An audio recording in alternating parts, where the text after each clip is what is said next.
안녕하세요, 주인장입니다. 나는 너를 더 이상 믿지 못하겠어. 이번이 몇 번째야. 이제 더 이상 너한테 기회를 줄 만큼 줬다고 생각해. 자, 오늘 영상은 이렇게 상대방이 나를 더 이상 믿지 못하는 이 신뢰가 깨진 이별 케이스에 큰 도움이 될 영상입니다. 특히나 내가 반복적인 잘못을 저질러서 상대방이 더 이상 나를 신뢰하지 못하겠다라는 이야기를 하고 있는 그 순간이라면 오늘 영상이 그 해결책이 될 겁니다. 오늘 얘기는 뭔가 제외의 원론적인 것에 대해서 얘기하기보다는요, 대단히 실용적이고 이런 상황을 즉시 해결해주는 대화 공식을 순서대로 차근차근 알려드릴 거니까 영상이 조금은 길어질 것 같긴 한데 그래도 끝까지 한번 이탈하지 말고 한번 들어보세요. 본격적으로 수업 시작해 보겠습니다. 개인적으로 신뢰가 깨진 이별 상황에서는 가장 적합한 어떤 스토리를 활용하는 방법을 오늘 제가 여러분한테 무료 공개를 하는 거니까 당부드리는데, 여러 차례 오늘 영상을 좀 반복적으로 보시면서 글을 직접 작성해 가며 보셔야 합니다. 많은 내담자분들은 이 상담 전에 자기만의 생각을 정리하고 그걸 확인을 받고 싶어 합니다. 선생님, 지금 이 상황에서 제가 준비한 멘트가 있는데 봐주실 수 있을까요? 대부분 이런 내담자분들이 준비해서 보여주시는 내용은요, 설득문이에요. 보통 대부분 이런 내용들을 담고 있습니다. 그동안 내가 경각심을 가지지 못했던 이유가 있었다. 현재 나는 이 문제에 대한 경각심을 깨달았다. 한 번만 더 기회를 주면 앞으로 너의 불만을 해결해 주겠다. 나는 너를 이별을 하기에는 너무나도 많이 사랑한다. 자, 이 내용 자체가 문제가 있는 것은 아니에요. 또한 이 글을 적으실 때 여러분이 원하는 포인트는 내 진실성이 상대방에게 닿았으면 좋겠다, 이런 생각을 하고 계시는 것도 너무 잘 압니다. 그러나 안타깝게도 이런 형태의 설득문은 이미 상대방이 이별을 냉정하게 선택을 할 만큼 상대방이 지금 이미 임계치를 넘어 있는 상태에서는 효과를 발휘하기가 힘들어요. 논리적으로 제가 여러 차례 읽어봤을 때는 빈틈없이 충분히 상대방도 신뢰를 가질 수 있는 얘기인 것처럼 보이는데 왜 대체 상대방은 제 말을 아예 들으려고 조차 하지 않을까요? 자, 저는 이런 상황을 보면서 항상 하는 말이 너무 당연하다라고 설명을 합니다. 자, 이건 우리가 좀 내과학을 알아야 하는 얘기인데요, 이게 내과학적으로 상대방이 받아들일 수 없는 형태의 문장이에요. 저는 개인적으로 이런 상황을 뇌의 기각이라고 부릅니다. 법원에서 어떤 소장에 대해서 법리적으로 다툴 여지가 없다, 이런 생각을 했을 때 기각을 하듯이 상대방에게 내가 주장하는 바가 상대방 입장에서는 이성적으로 판단할 그 이유 자체가 없다, 이런 식으로 그 판단 자체를 거부하는 현상이 나타나기 때문입니다.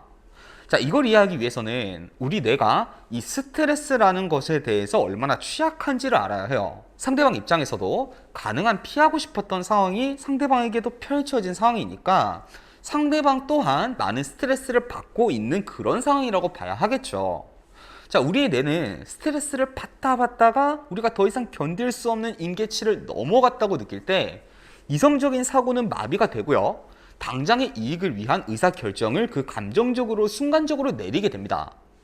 대표적으로 폭식, 과음 이런 것들이 있는데요, 이런 것들이 이 스트레스에 의한 단기적 이익 추구 현상이에요. 우리가 좀 스트레스를 받고 이럴 때 평소에는 이런 것들은 건강에 좀 안 좋아, 이런 것들은 내가 해서는 좋을 게 없어, 이런 행위들을 그냥 음식을 충동적으로 먹는다거나 평소에 잘 먹지도 않던 술을 과음을 하고 다음날에 힘들어 한다던가, 이렇게 당장의 스트레스를 해소하려고 하는 상황을 우리가 한번 생각해 보자고요. 우리에게 장기적으로 손해가 된다는 점을 분명히 인지를 하고 있으면서도 합리적인 판단을 내리질 않고 지금 당장에 내가 얻을 수 있는 그 행복감을 위해서 장기적으로는 손해가 되는 결정을 내리게 됩니다. 하지만 여기는 달콤한 지금 당장의 이익은 보장이 됩니다. 폭식을 하면 그 순간에는 스트레스가 풀리고 폭음을 하면 그 순간에는 또 기분이 조금 괜찮아지잖아요. 이게 단기적인 이익 보상인 셈이죠. 상대는 지금 당장 내가 제시하는 그 설득에 대해서 안 그래도 지금 머리도 아프고 스트레스를 받는데 지금 이 상황을 네가 하는 말을 듣고 다시 한번 나한테 판단을 해보고 스트레스를 감당해야 한다고? 아니, 나 그냥 포기할래, 이런 상황이 생겨버리는 거예요. 즉 상대방에게 이런 사고적인 노동을 요구하는 설득문은요, 당연히 효율을 발휘하기가 힘들 수밖에 없습니다. 자, 그렇다고 해가지고 우리 입장에서는 상대방을 설득하지 않으면 지금 상황이 달라지지 않을 것인데 가만히 있을 수는 없잖아요. 이런 문제를 해결할 수 있는 유일한 문장 구조가 있습니다. 바로 스토리를 통한 의사 전달입니다.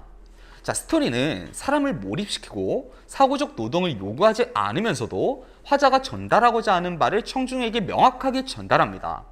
즉, 청중들이 뇌의 에너지를 소비하며 스트레스를 받지 않아도 이 사람이 말하고자 하는 바를 명확하게 단순 명료하게 이해할 수 있는 최고의 도구예요. 스토리는 설득은 물론 마케팅이나 영화 시나리오 이런 것들이 널리 활용되어 왔고요.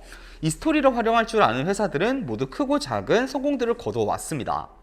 즉, 뇌과학적으로 이미 스트레스를 임계치까지 받은 상대방을 설득할 수 있는 유일한 도구는요, 저는 오직 스토리가 유일하다고 봐요. 자, 그럼 우리가 상대방에게 어떤 스토리를 들려주어야 효과를 볼 수 있을까요? 막상 내 생각이나 의견을 이 스토리에 덧입혀서 들려주려고 한다니까 쉬운 일이 아닌 것처럼 느껴질 겁니다. 자, 참 다행인 것은 이미 마케팅이나 영화 등 다양한 산업 분야에서 이미 효과를 나타내는 이 스토리텔링 플롯이 이미 있습니다.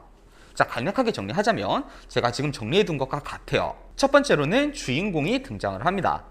두 번째로는 그 주인공이 역경을 맞이합니다. 세 번째로는 이 문제 해결의 가이드나 계기를 겪게 됩니다.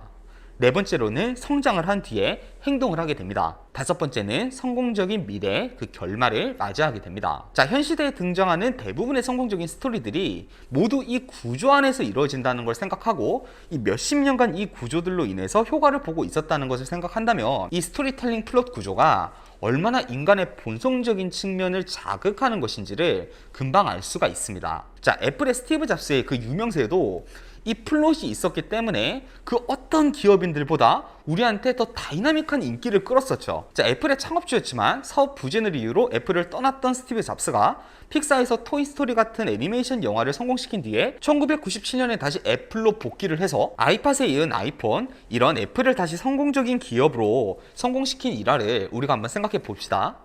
자, 스티브 잡스라는 주인공이 등장을 했고요. 자기가 일군 회사에서 쫓겨나는 역경을 겪게 됩니다. 그 후에 픽사라는 계기를 만나서 성공을 거둔 뒤에 애플로 돌아와서 아이폰이라는 새로운 혁신적인 제품을 만들어서 성공합니다. 자, 제가 방금 말씀드린 게 이 구조 안에 그대로 다 들어있죠.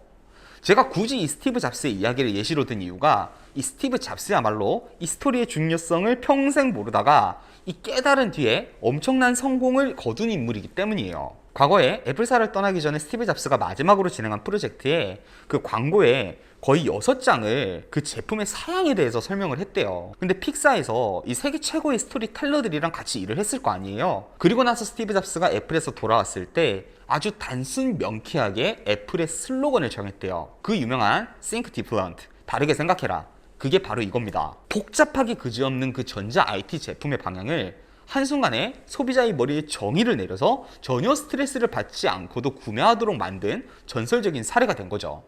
자, 우리는 이 스토리텔링의 구조를 그대로 활용하여 신뢰가 깨진 이별을 상대방이 전혀 스트레스를 받지 않게 만들어서 해결할 수가 있습니다. 자, 지금부터 직접적으로 이 스토리텔링 플롯을 어떻게 재활용하는지를 배워봅시다. 자, 다시 한번 강조해서 내가 스트레스를 임계치까지 받은 상태에서 우리의 이성적 설득은 상대방이 받아들이는 것이 힘듭니다. 제가 앞서 설명했던 뇌의 기각 현상이 일어나지 않더라도 감정이 이성적 판단을 방해하는 현상이 일어나기 때문에 효율이 떨어질 수밖에 없어요. 제 남자친구는 그래도 항상 좀 이성적인 성향이고 좀 합리적으로 판단을 내리는 편인데 괜찮지 않을까요?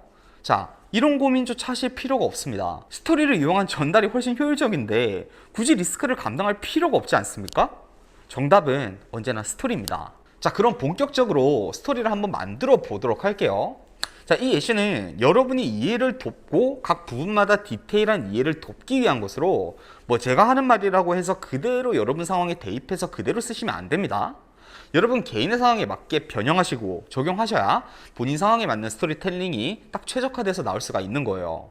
자, 먼저 스토리텔링을 사용하는 기본 컨셉을 말씀드릴게요. 상대방과 나의 관계에 대한 스토리를 푸는 것이 아니라 핵심은 상대의 불만을 해소하는 것이므로 나 자신의 자아 성찰이 이 스토리의 주제다. 스토리를 사용하세요. 자, 이렇게 얘기를 하면 대부분 사람들은 상대방과 나를 모두 주인공으로 설정을 해서 우리 둘 사이에 생긴 문제점을 이겨내는 그런 스토리를 사용하려고 해요.